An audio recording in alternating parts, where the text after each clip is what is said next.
అనంతపురం జిల్లాలో చాలా వెనుకబడినటువంటి ప్రాంతం గుత్తి ప్రాంతం. ఈ గుత్తి ప్రాంతంలో అనేక మంది విద్యార్థినిలు ఈరోజు అటువైపు కర్నూలు జిల్లా నుంచి ఇటువైపు అనంతపురం జిల్లా నుంచి ఎక్కువ శాతం ప్రజలు ఇతర ప్రాంతాలకి వలసెళ్ళేటువంటి కుటుంబాల నుంచి ఎక్కువ మంది విద్యార్థులు ఈ రోజు గుత్తిపట్నంలో సంక్షేమ హాస్టల్స్ లో ఉండి విద్యను అభ్యసిస్తున్నటువంటి పరిస్థితి ప్రధానంగా గుత్తిపట్నంలో కనపడుతుంది. ఈ రోజు గుత్తిపట్నంలో అతిపెద్ద పాఠశాలగా ఉంటున్నటువంటి గర్ల్స్ హై స్కూల్ సంబంధించినటువంటి గర్ల్స్ హై స్కూల్ కు అనుబంధంగా కేవలం ఒకే ఒక ఎస్టీ సంక్షేమ హాస్టల్ ఉంది. ఈ ఎస్టీ సంక్షేమ హాస్టల్లో దాదాపు 250 మంది విద్యార్థినులు ఈ రోజు ఆ సంక్షేమ హాస్టల్లో చదువుతుంటే ఆ విద్యార్థినులందరూ కూడా 3వ తరగతి నుంచి 10వ తరగతి వరకు ఎవరైతే విద్యార్థులు ఉన్నారో ఈ విద్యార్థినులందరూ కూడా రోజు 3 కిలోమీటర్ల దూరం నడిచి పోయి రావాల్సినటువంటి పరిస్థితి ప్రధానంగా గుత్తిపట్నంలో కనపడుతుంది.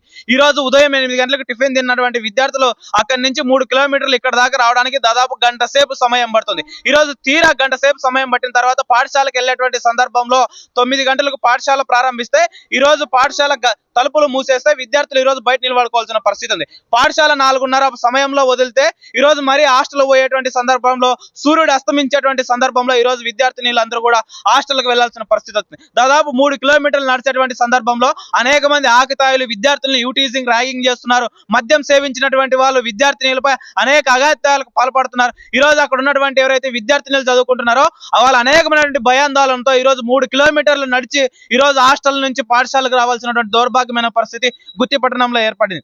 ఈ రోజు మేము అధికారులకు ఒకటే చెప్తున్నాం, గుత్తిపట్నంలో ఏదైతే గర్ల్స్ హై స్కూల్ ఉందో గర్ల్స్ హై స్కూల్ కు అనుబంధంగా పక్కనే ఉన్నటువంటి గతంలో బాయ్స్ డిగ్రీ సంబంధించినటువంటి ఇంటర్మీడియట్ సంబంధించినటువంటి ఇంజనీరింగ్ సంబంధించి ఒక హాస్టల్ బీసీ సంక్షేమ హాస్టల్ ఆధ్వర్యంలో నడిచేది.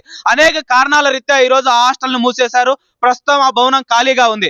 ఈ రోజు అధికారులు తక్షణమే స్పందించి ఏదైతే పాఠశాల పక్కనే ఉన్నటువంటి సంక్షేమ హాస్టల్ భవనం ఖాళీగా ఉందో ఆ భవనంలో బీసీ గర్ల్స్ హాస్టల్ ని ఏర్పాటు చేయాలా.